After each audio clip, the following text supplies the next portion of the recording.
بسم اللہ الرحمن الرحیم ربی شرح لی صدری ویسر لی امری واحلل عقدۃ من لسانی یفقہوا قولی۔ آج کا میرا موضوع ہے امت مسلمہ پر یہود و نصارہ کا ظلم اور امت کے اندر عدم اتفاق اور باہمی افتراق۔ انتہائی عام بیان ہے، اس کو آخر تک لازمی سنیں اور ثواب کی نیت سے آگے شیئر کریں۔ اللہ آپ کو جزائے خیر عطا فرمائے۔ اسلام ایک عالمگیر افاقی مذہب، کامل و اکمل دین ابدی، ضابطۂ حیات اور امن و سلامتی کا نمبردار ہے۔ اسلام اتحاد، اتفاق اور یکجہتی کی دعوت اور درس دیتا ہے۔ اتحاد کا معنی آپس میں متحد و اکٹھے ہو کر رہنا ہے۔ لفظ اتحاد اتنا جامع و اکمل ہے جو اپنے اندر معانی کا ایک سمندر لیے ہوئے ہے۔ اتفاق و اتحاد کی بدولت انفرادی، فکری، معاشرتی، اقتصادی، علمی اور فنی اور سائنسی قوت میں یکجہتی حاصل ہوتی ہے، باہمی تعلقات مضبوط ہوتے ہیں اور بہترین فضا قائم ہوتی ہے۔ اتحاد ہر طرح کی سعادت و بھلائی کی بنیاد، انسانیت کی تعمیر و ترقی کا ستون، معاشی اور معاشرتی کثیر فوائد، کسی بھی ملک و قوم کے لیے راحت و سکون، ترقی و کامیابی کا سبب اور ایک عظیم و عمدہ نعمت ہے۔ خالق کائنات نے اتحاد کا حکم دیتے ہوئے ارشاد فرمایا وَاعْتَصِمُوا بِحَبْلِ اللَّهِ جَمِيعًا وَلَا تَفَرَّقُوا، کہ سب مل کر اللہ تعالیٰ کی رسی کو مضبوطی سے تھام لو اور آپس میں فرقوں میں نہ بٹ جانا۔ یعنی دین اسلام کے اصول و قواعد اور اللہ اور رسول کے فرامین پر عمل پیرا رہنا ہے، کیونکہ اتفاق وہی اچھا ہے جو اللہ اور رسول کی اطاعت پر کیا جائے۔ ان کا راستہ چھوڑ کر اتفاق نہیں بلکہ کمزوری اور بدبختی ہے۔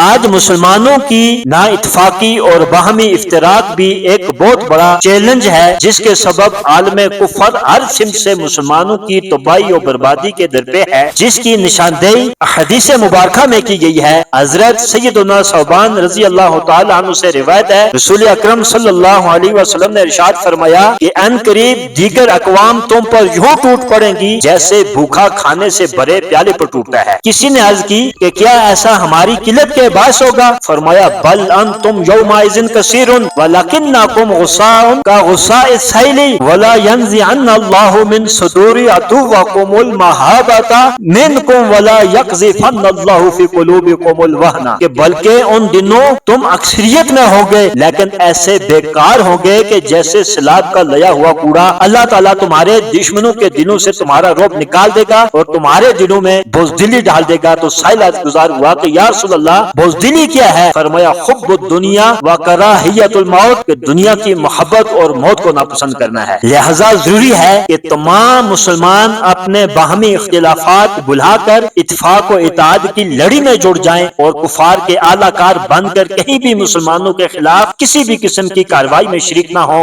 بلکہ جہاں کہیں مسلمانوں پر حملہ ہو تو تمام مسلمان مل کر ان کی مدد کریں۔ ہمارے کسی بھی مسلمان ملک یا مسلمان بھائی کو تکلیف، پریشانی یا کوئی بھی مصیبت پیش آئے تو دنیا بھر کے تمام مسلمان اور مسلم ممالک اسے اپنی تکلیف سمجھیں کہ مسلمان سب ایک جان کی مانند ہیں۔ حضرت سیدنا ابو موسیٰ اشعری رضی اللہ تعالی عنہ سے روایت ہے کہ حضور علیہ الصلوۃ والسلام نے فرمایا المؤمن للمؤمن کالبنیان یشد بعضہ بعضا، کہ مسلمان کے لیے ایک عمارت کی طرح ہے جس کا ایک حصہ دوسرے کے سارے مضبوط رہتا ہے۔ اور حضور علیہ الصلوۃ والسلام نے یہ فرما کر اپنے دونوں ہاتھوں کی انگلیاں ایک دوسرے میں پیوست کر کے اشارہ فرمایا، لہذا ہم مسلمانوں کو باہم تعاون اور مدد کرنی ہے، چاہے وہ ہمارا رشتہ دار ہو یا پڑوسی، شہری، ہم وطنی یا دینی ہو۔ اسی طرح ہر اسلامی ملک دیگر اسلامی ممالک کی ہر مصیبت و پریشانی اور ناگہانی آفات و تکلیف میں بڑھ چڑھ کر حصہ لے کہ وہ ہمارے بھائی ہیں۔ آج امت مسلمہ کو جن چیلنجز کا سامنا ہے ان میں سے ایک مسلم ممالک کی اقتصادی زبون حالی، اکنامک سچویشن کرنٹ بھی ہے۔ اللہ تعالیٰ پر توکل، بھروسے کے بجائے کفار و مشرکین سے مدد کی امید رکھنا بھی اس مصیبت کی ایک بڑی وجہ ہے۔ حالانکہ جب یہ حکم اللہ تعالیٰ نے قرآن میں دیا ہے کہ یا ایھا الذین آمنوا انما المشرکون